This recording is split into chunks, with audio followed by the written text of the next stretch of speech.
8ই March আন্তর্জাতিক নারী দিবস দেশ জুড়ে পালিত হলেও চা বাগানের শ্রমিকদের জন্য রবিবার নারী দিবস পালন করল Darjeeling Mary Ward social centre.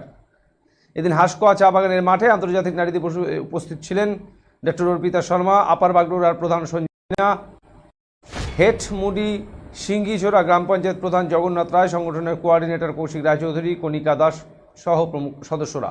অনুষ্ঠানের মূল উদ্দেশ্য মহিলাদের স্বনির্ভর করে তোলা, সমতা ফেরানো ও সচেতন করা। এই অনুষ্ঠানের মূল থিম মহিলাদের নিবেশ করো। এদিন অড, তিরহানা, হাঁসকোয়া, সন্ন্যাসী, কিরণচন্দ্র সহ বাগডোগরার বিভিন্ন চা বাগান থেকে চা শ্রমিকরা এই অনুষ্ঠানে অংশগ্রহণ করেন। বিভিন্ন নাটকের মধ্য দিয়ে মেয়েদের ভূমিকা ও গুরুত্ব উপস্থাপন করা হয়। এদিন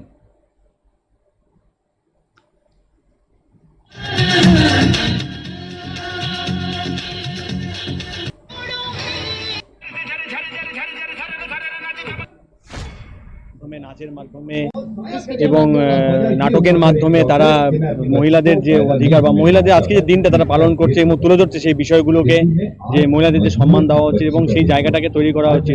যে কালকে আমরা একটা মহিলার সাথে একটা মহিলাকে আমরা বা একটা মেয়েকে আমরা গোলাপ দিচ্ছি, দিয়ে ভালোবাসা প্রদান করছি, কিন্তু তার প্রতি পরবর্তীতেই সেই মেয়েটি বা সেই মহিলাদের সাথে অত্যাচারিত হচ্ছে, রেপ হচ্ছে। তো সেই বার্তাগুলোই মানুষের মধ্যে বা মহিলাদের মধ্যে বা পুরুষদের মধ্যে সেই সচেতনতা তৈরি করা। এবং এখানে বিএসএফ শালুঘাটা থেকে ডক্টর অর্পিতা শর্মা ম্যাডামও এসেছিলেন আজকে চিফ গেস্ট, এবং তিনি অনেক মূল্যবান কথা বলে গেছেন যে মেয়েদেরকে বাইরে বেরোতে হবে, তাদেরকে তাদের লড়াই করতে হবে এবং তাদের যে অধিকারগুলো সেগুলো পেতে হবে। এবং সেখানে সরকারও যেরকম খুব প্রচেষ্টাভাবে চেষ্টা চালিয়ে যাচ্ছে যে তাদেরকে মেয়েদেরকে এগিয়ে আনা, এবং বিশেষ করে পড়াশোনার ক্ষেত্রে বলুন বা কাজের ক্ষেত্রে, শিক্ষার ক্ষেত্রে মেয়েদেরকে এগিয়ে আনছে, তাদের সহযোগিতা করছে বিভিন্ন। আমাদের প্রোগ্রামে আজকে হাঁসকোয়া থেকে আছে, কিরণচন্দ্র থেকে আছে, টাইপু থেকে আছে, মুনি থেকে আছে, অড, তিরহানা, কমলপুর, বাগডোগরা, সন্ন্যাসী আর সিঙ্গিঝোড়া থেকে আছে।